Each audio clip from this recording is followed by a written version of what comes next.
earthmanbrick, back with another Warcradle Scenics MDF kit from the Gloomhaven set. This one is the Town Scatter Terrain. Been looking forward to making this one. I used a blade to poke out some of the pieces, which came out rather nicely.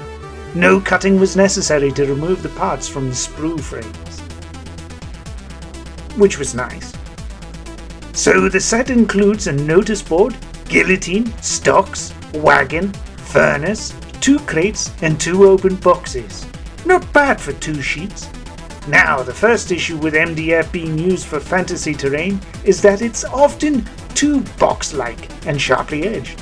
Remedy for this is to bevel the edges with a sharp knife. Speaking of objects that are rather likely to hurt you when poked with the pointy ends, ensure you have adult supervision and are using it safely. No sense in getting all cut up over a build. Chances are that you can hurt yourself even when using tools as directed. My buddy was a lumberjack, and he used to tell me some gruesome stories about how his chainsaw would break and the drive belt would act like a whip, cutting and flailing about. Ugh. Now, I've often had regular blades snap on me sometimes, and occasionally inside me. Ugh. So always have a healthy respect for the tools you use. Anyway, but back to the build. It took under an hour to assemble, but the real fun starts when you augment it. So I added a strip of card to the cart's wheels to give them a metal trim, which would be painted metal colors later. But I'm getting ahead of myself. Next step was to cut card shingles for the notice board, which were too bulky and top-heavy when added to the MDF route. So I ended up tearing it off and just making a card roof instead. But I saved those excess roof pieces for a future build, which you may or may not see next month. The crates and card looked a bit empty, so I added unwound frayed twine to act as hay. Ripped card was added to the notice board to make up the posters. Lastly, card was also added to the edges of the crates to hide those obvious seams.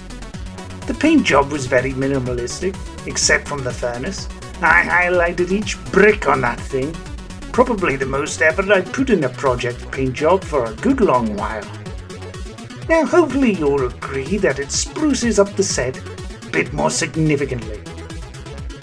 And I've got pictures here side by side so you can, see the difference. And well, I'm certainly looking forward to making up the rest of the sets in the Gloomhaven kit. But I already have plenty of scratch builds, toy bashes, challenge builds and other MDF kits to do before we get back to these. So I'm off to get the next video started. I'm sure you'll like that one. If you want more content, then maybe try checking out Scatter Terrain's channel. She has a rather soothing voice, but be wary, when she's pissed off, she'll kill you with kindness. Alright, kindly bugger off then, you ungrateful sods. Bye.